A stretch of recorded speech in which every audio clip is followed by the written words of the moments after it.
Hey guys, നിങ്ങളിത് ഈ ഒരു കമന്റ് ആയിട്ടില്ലേ, ഇട്ടത് എൻ്റെ ഒരു കൂട്ടുകാരൻ കൂടെയാണ്. അവന്റെ സംശയം വേറൊന്നുമല്ല, നമ്മുടെ എംഫോടെക്കിനെ പോലത്തെ കണ്ടന്റുകളാണ് നമ്മൾ ആദ്യം ചെയ്തുകൊണ്ടിരുന്നത്. ഇപ്പോൾ നമ്മളത് നൈസായിട്ട് നിർത്തിയിട്ടുണ്ട്. അതിന്റെ കാരണം വലിയ കാര്യമൊന്നുമില്ല, മിക്ക കണ്ടന്റ് ക്രിയേറ്റേഴ്സും അനുഭവിക്കുന്ന സെയിം പ്രോബ്ലം, കണ്ടന്റ് ക്ഷാമം. അപ്പോൾ അതുകൊണ്ടാണ് നമ്മൾ മെയിനായിട്ട് വീഡിയോ ഇടുന്നത് നൈസായിട്ട് നിർത്തിയത്. പക്ഷെ അതിനെ മുഴുവനായിട്ട് നിർത്തി കഴിഞ്ഞാൽ ശരിയാകത്തില്ലല്ലോ. അതുകൊണ്ട് നമ്മൾ എന്ത് ചെയ്തെന്ന് അറിയാം, നമ്മുടെ ക്യാറ്റിൻ്റെ ഒരു വ്ളോഗ് ഇടുന്നത് അത് അത്യാവശ്യം കുഴപ്പമില്ലാത്ത രീതിയിൽ റീച്ച് ആയിട്ടുണ്ടായിരുന്നു. അതുകൊണ്ട് തന്നെ നമ്മൾ വീണ്ടും ഒരു വ്ളോഗ് തന്നെ അപ്ലോഡ് ചെയ്യാൻ വിചാരിച്ചിട്ടുണ്ട്. അങ്ങനെ നമ്മൾ എന്ത് ചെയ്ത് വീണ്ടും ഒരു വ്ളോഗ് അപ്ലോഡ് ചെയ്ത്. പക്ഷെ അത് നമ്മൾ വിചാരിച്ചത്ര റീച്ച് ആയിട്ടില്ലായിരുന്നു.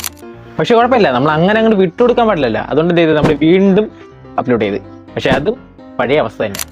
പക്ഷെ നമ്മളുടെ വ്ളോഗ് എല്ലാം അത്യാവശ്യം കുഴപ്പമില്ലെന്നൊക്കെയാണ് ആളുകൾ പറഞ്ഞത്. പിന്നെ നമ്മൾ വീഡിയോ എന്താ ഇടാത്തെന്നുള്ള കാര്യങ്ങളെല്ലാം ചോദിക്കുന്നത് മെയിനായിട്ട് യൂട്യൂബിൽ നിന്നാണ്. കാരണം നമ്മൾ ഇൻസ്റ്റയിൽ അങ്ങനെ വീഡിയോസ് ഒന്നും ഇടാറില്ലായിരുന്നു. വീണ്ടും നമ്മൾ പഴയതുപോലെ ഇട്ടുകൊണ്ടിരുന്ന നമ്മുടെ ടെക് കണ്ടന്റ് ഇടാന്ന് തന്നെയാണ് വീണ്ടും വിചാരിച്ചിട്ടുള്ളത്. പക്ഷെ അതിനും വീണ്ടും കണ്ടന്റ് ക്ഷാമം. അതുകൊണ്ട് ഇപ്പോൾ തൽക്കാലം നമുക്ക് വ്ളോഗായിട്ട് തന്നെ മുന്നോട്ട് പോകാം. അപ്പോൾ ഇനി നമ്മൾ വ്ളോഗായിട്ട് തുടരണോ അത് നമ്മുടെ പഴയ പോലത്തെ ടെക് കണ്ടന്റ് വേണോ എന്ന് നിങ്ങൾക്ക് എന്തെങ്കിലും നിർദ്ദേശം ഉണ്ടെങ്കിൽ ഒന്ന് ജസ്റ്റ് ഒന്ന് കമന്റ് അടിച്ചേക്കും. അപ്പോൾ ഇന്നത്തെ വീഡിയോ തൽക്കാലം ഇത്രയും മതി. മഴ പെയ്തു തുടങ്ങി. അടുത്ത വീഡിയോ കാണാം. ബൈ.